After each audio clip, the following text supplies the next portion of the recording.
Hi there, my name's Callie. I'm 34 years old and I'm the mother of a great athletic swimmer who's only 13 years old. My daughter has great abilities and I always knew that she would be envied. But I never thought that envy would come from her aunt or that envy would lead to me nearly losing her. Today, I want to tell you about my experience with my ex-sister-in-law, Jessie.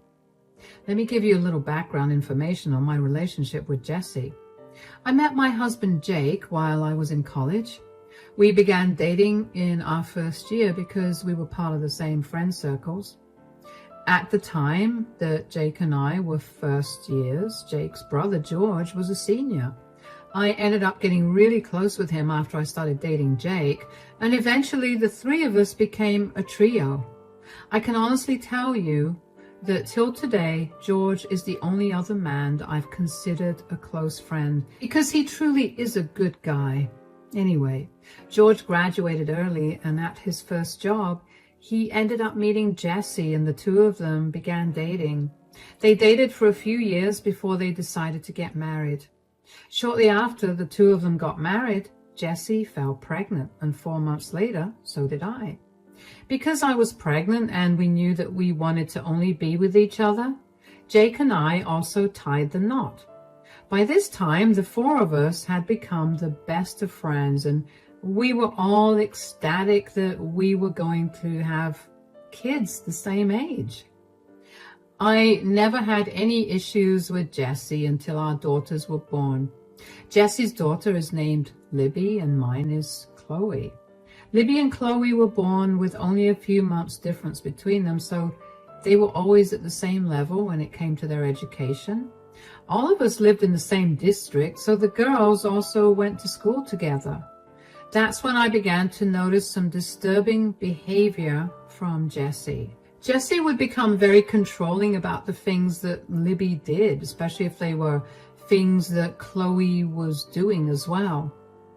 Whether it was the two of them playing hide and seek in the house or school tests, Jessie would always insist that Libby be the better one. I understand being competitive and wanting your child to be the best, but what I did not understand was why Jessie had to be so open about her animosity towards Chloe. Chloe is a very gifted child, and I'm not saying that because I'm her mom. I've gotten those comments from every teacher of hers, so I know my daughter is very talented in a lot of things. This has always rubbed Jessie the wrong way, so she would take out her frustration on Chloe. It got to a point where I told George that I no longer wanted Jessie in my home until she got her act together and realized that she was picking fights with a child. For years, I went without contact with Jessie. I still made sure to invite George and Libby, but it was not the same. There was always a tense atmosphere and the girls barely spoke to each other. George wouldn't say much because he was ashamed of Jessie's behavior that resulted in such unhappy family gatherings. Eventually, though, Jessie apologized for her behavior and began to show improvement. She would still make an odd comment here and there, but Chloe learned to ignore it, and I would call Jessie out on it. Now, onto the main incident. When the girls entered high school, they were put in the same class, and that seemed to have made Jessie happier because now she was able to directly see how both girls were performing. The girls also found out about the school swim team, which had competed at national levels for the last 6 years. Both of them loved to swim, so naturally they both decided to give it a shot, but neither of them knew that the other was trying to get into the team. I remember being surprised that Libby tried it out too, but I was happy that she was moving out of her comfort zone as she never liked to participate in things. Unfortunately though, Libby didn't get into the team, but Chloe did. 2 days after the tryouts, I got a call from the swim coach and she told me that Chloe was an excellent swimmer, so she was in. She only called me because she couldn't believe that someone with so much potential tried out and she wanted me to be the first to know. Out of courtesy, I asked if Libby got in, and I was told she hadn't. Jessie, on the other hand, was not happy to hear that Chloe also tried out for the swim team. She only found out that Chloe tried 3 days after tryouts, but she called me as soon as she found out. So, both our girls tried out for the swim team, huh? Oh, yeah, Chloe was really excited about that. I didn't know that Chloe liked to swim. Really? I mean, every time we took the girls to the beach or to the pool, Chloe would barely be able to wait to change into her swimming clothes before jumping into the water. Yeah, well, I just thought that she was copying Libby. No, Chloe has loved swimming ever since she was a baby. Jake and her would often go swimming so he could teach her how to do it well. I see. Anyway, did you get back any information on the results of the tryouts? Yeah, the coach called me 2 days ago, but the results will be officially out tomorrow. What? What do you mean the coach called you? Oh, I don't want to say anything. You already seem upset that Chloe tried out for the swim team along with Libby. I think it's better that you see the results tomorrow. No, tell me right now, did the coach call you to tell you that Chloe's performance was horrible? Because if that's the case, then I'll be glad I never got that call. Why do you think the coach would call me to tell me that? I don't know. I don't think it's okay for the coach to call you before the results get announced officially. Did the coach mention Libby? Yes, but I say we drop the topic and talk about this after you see the results yourself tomorrow. Just tell me if Chloe got into the swim team, Callie. Geez, why are you so up in arms about this? It's just a small thing. This is a matter of our girl's future. How are you so calm about this? Look, Chloe is happy that she's swimming, and adding competition and a team to it only makes her happier. The second it makes her sad and she wants to quit, I'm going to let her do it. As long as Chloe's happy, I'm happy. I don't feel the need to worry about her position on a high school swim team. So Chloe got in, huh? I'm not going to say anything. Please, just drop it. We can talk about this after. Fine, but I'm telling you right now, if Chloe made it and Libby didn't, I'm going to be really mad. That's just sad. You need to take things a little more calmly. Don't tell me how I'm supposed to parent my kid. And just like that, Jessie hung up on me. If I'm being honest, I was kind of horrified to tell Jessie myself that Libby did not get chosen. According to the swim coach, Libby's swimming ability was lower than average and definitely not a good fit for the team. I didn't want to be the one to break the news to Jessie because I didn't want her to stir something up. I figured that if she found out herself, she could do something about it at school instead of dragging me into it. It turned out that I had made the right decision about not telling Jessie the news because when she found out, a storm came crashing down on the school. I only found out because Jessie herself told me what she'd done when she called me the next day. Hello, Jessie? You lied to me. Excuse me? Chloe got into the team and Libby didn't. I'm sorry, but how did I lie to you about anything? I didn't say anything to you yesterday regarding their admission into the swim team. Why did the coach call you? I don't think I need to discuss that with you. Oh, yeah? You definitely don't, because I forced the coach to tell me what she told you. Jessie, that's not okay to do. She told you that Chloe was a natural-born swimmer and that Libby was barely an average swimmer. How could you hide that from me? You were already going mad about whether Libby would get admitted, and the last thing I wanted to do was tell you that Libby was not a great swimmer. You influenced the coach somehow, didn't you? Are you saying that I bribed the coach to take Chloe into the team? Yeah. Why else would she choose Chloe? Chloe's a whole year younger than Libby. So how can she be better? What do you want me to say here, Jessie? I didn't do anything to get Chloe into the team. She's a great swimmer, and the coach recognized her talent. The coach only called me because She thought Chloe had amazing potential and she tried to convince me to let Chloe continue swimming professionally. I asked about Libby out of courtesy, and the coach let me know that Libby was a good swimmer, just not great for a team. You can't possibly pit two tweens against each other because you're upset. So what if Chloe's a year younger? Your age has never defined your abilities. Don't try to act all high and mighty with me. I know that you did something to get Chloe into that swim team. Look, you can believe whatever you want to, but I promise you that I had nothing to do with Chloe getting into the swim team.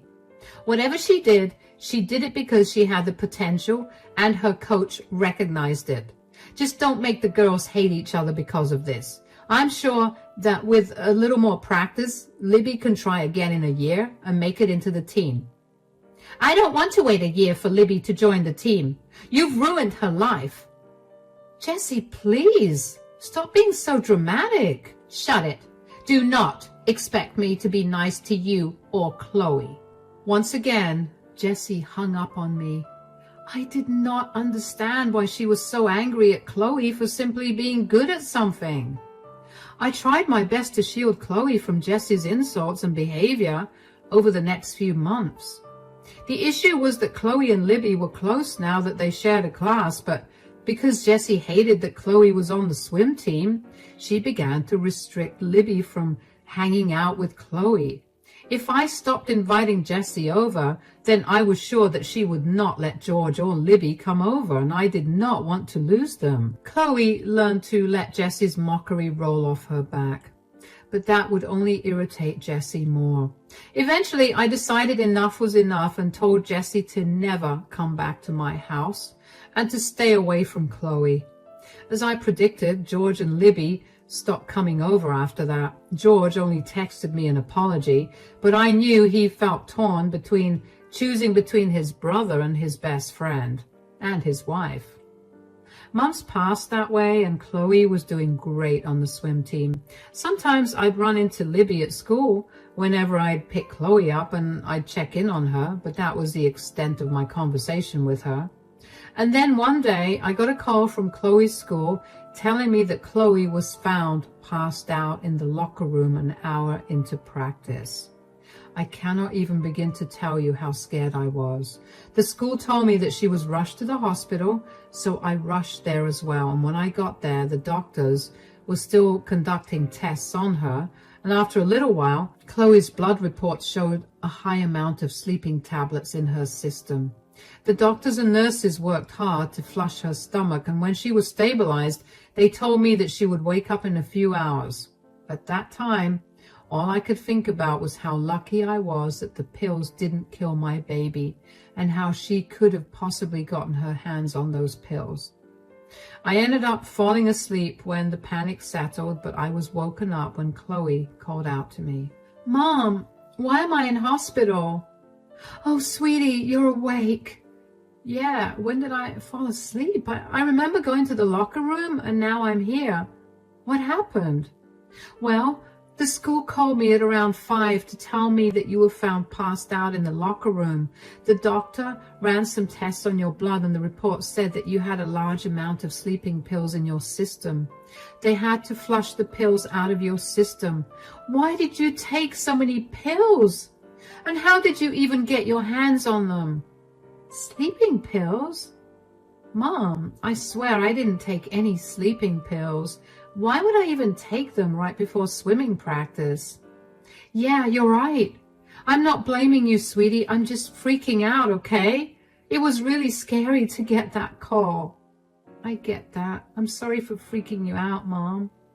"No, you have nothing to apologize for, darling, but I do need you to help me figure out how you managed to ingest these pills." "Of course. I didn't eat anything at the cafeteria or from anybody else. I only ate the food you gave me and I only drank water." "Are you sure? You had to have ingested these somehow. Think harder, darling. Maybe you took a bite out of one of your friend's foods or something?" "No, Mom. All of them ate from the cafeteria and I was there with them the entire time, so there's no way that any of them could have slipped anything in the food. Even if they did, I didn't eat out of their plates at all. Also, they're my friends. There's no way that they would have did this to me. Okay, then did someone on the swim team give you a drink or something? Not at all. Wait, Libby handed me an energy drink today. I tried to tell her that I didn't want it, but she told me that Aunt Jessie had specifically bought it for me as an apology for her behavior. So I took it. You don't think that Aunt Jessie messed with the drink, right, Mom? I have no idea, but I wouldn't eliminate that possibility. Do you still have the drink? Yeah, it's in my backpack. All right, we'll send that for testing and we'll see. But for now, you need to rest up. You're going to feel woozy for a while. Yeah, I already feel like that. You can sleep, sweetie. I'll be right here. My head was swimming with confusion. I knew that Jessie did not like Chloe because Libby was unable to keep up with Chloe, but I never for even 1 second thought that Jessie would be capable of hurting Chloe. I knew that Libby would never hurt Chloe like that because Chloe's told me of how Libby always cries whenever she's at our place because she feels bad that Jessie treats Chloe badly and forces Libby to treat Chloe the same way. I sent the drink from Chloe's bag for testing, and in a week, I got the results. They were full of sleeping pills. I was enraged, but I knew I needed more information, so I headed to the school. Chloe was still resting at home, but word had gotten out in school, so everybody knew what had happened to her. I waited at the drop-off for Libby, and when I finally spotted her, I ran up to her. Hi, Libby, sweetie. Oh, Aunt Callie, I'm actually really busy. I need to head home immediately. Sweetie, please, I just need 2 minutes with you. I'll buy you some ice cream. It's a hot day, so I'm sure you'll like it. I'm not so sure. Mom told me to come back as soon as I can without stopping for anything or anyone. I promise you, it'll be okay. Besides, I'm your aunt, so your mom won't be too worried. How do you like the idea of an ice cream? Sure. All right. There's an ice cream shop right around the corner. Should we walk it? All right. While we're walking, I did want to ask you about something. I promise you I had nothing to do with what happened to Chloe. Sweetie, I didn't even mention Chloe. How did you know that I was going to ask about her? I mean, it seemed only natural that you would ask me about Chloe when, you know, she made it to the swim team and I didn't. I would never blame you for it or for being jealous. Are you jealous of Chloe, though? Absolutely not. I saw her tryouts and my gosh, she can really swim. As soon as I saw her and the other people who tried out, I knew that there was no way that I was going to get accepted into the team, and I'm completely okay with that. I'm sure that with a little practice. No, I don't even like swimming. What? But your mom? Yeah, she just wants me to do all the things she did in high school, and she gets mad when I don't. Oh, I'm so sorry. Yeah, I've learnt to live with it. Well, again, I'm not blaming you, but I do need to ask you if you're involved with what happened to Chloe. She hadn't had anything other than the energy drink you gave her before practice, and before that she ate food that I packed, and I know that there was nothing wrong with that. Could you please tell me if there was something wrong with the drink, because Chloe's blood came back full of some dangerous sleeping pills. What? Oh my God, I didn't know. Didn't know what, darling? Why are you crying, sweetie? My mom made me do it. I swear I didn't do anything. Calm down, darling. I saw Mom slip some crushed powder into the drink and she insisted I give Chloe the drink. I was concerned about it, but she convinced me that she added some extra protein to the drink. I didn't know that she put sleeping pills in the drink. Are you sure that your mom did this? Absolutely. I'm so sorry. Please don't report me to the police.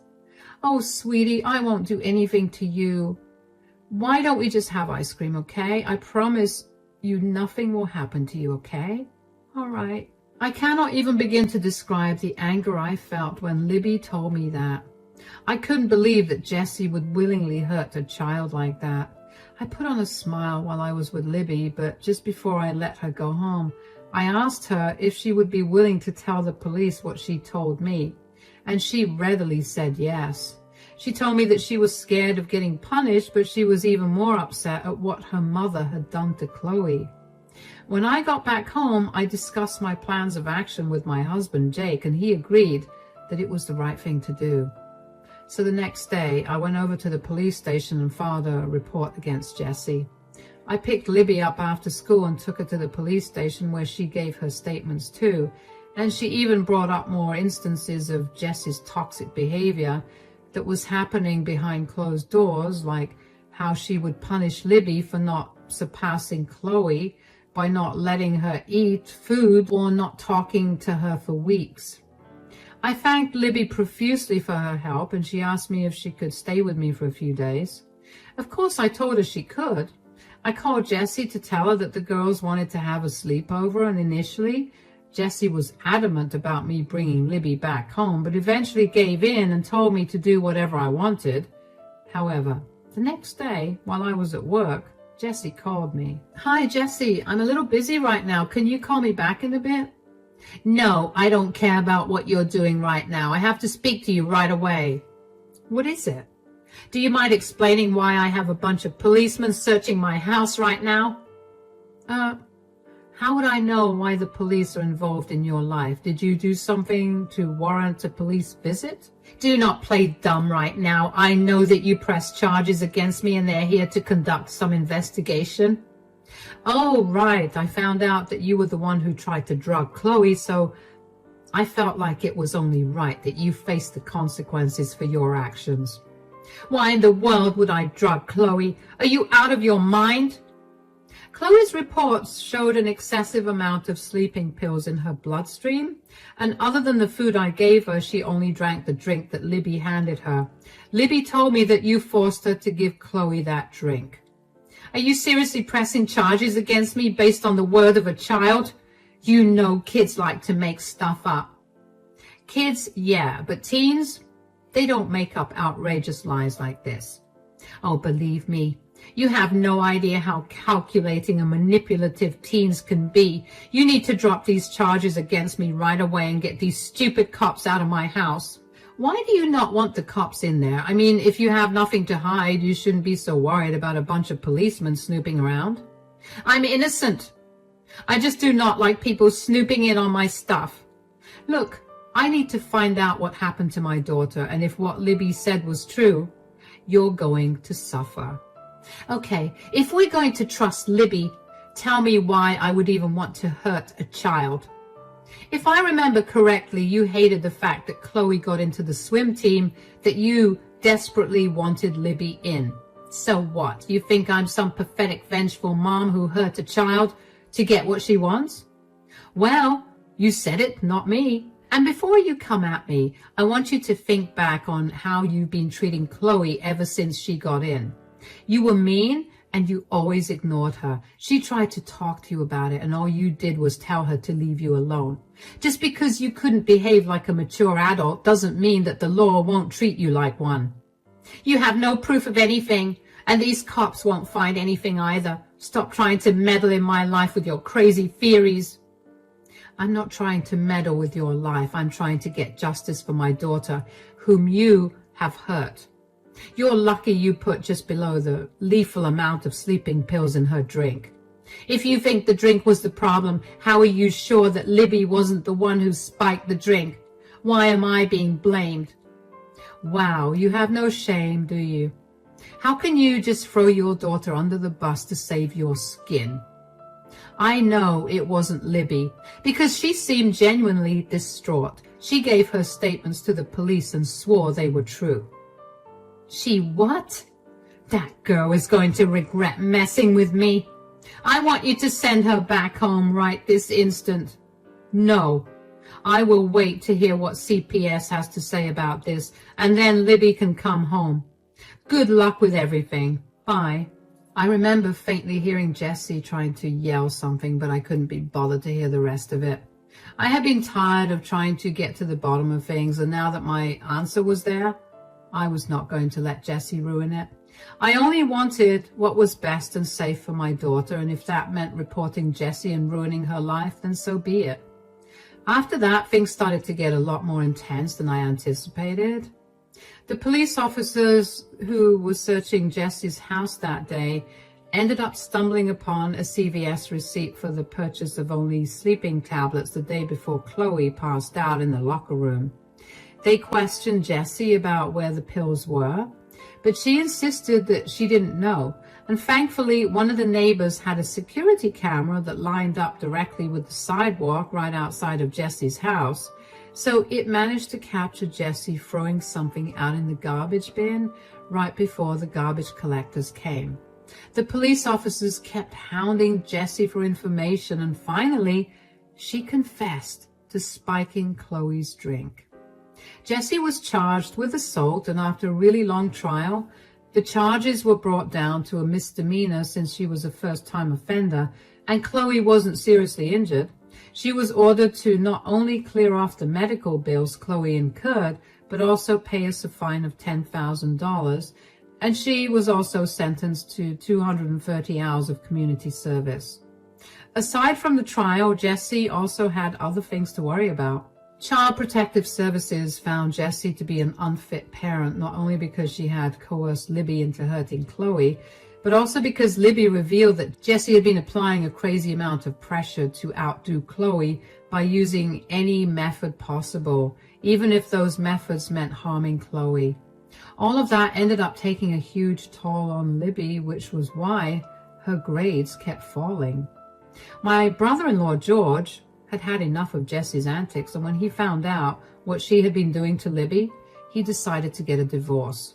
Libby was more than happy that she no longer had to deal with her mother, and when she told me that, I couldn't help but feel even worse at the thought of what Jessie must have put her through for her to be happy to not be around her mother.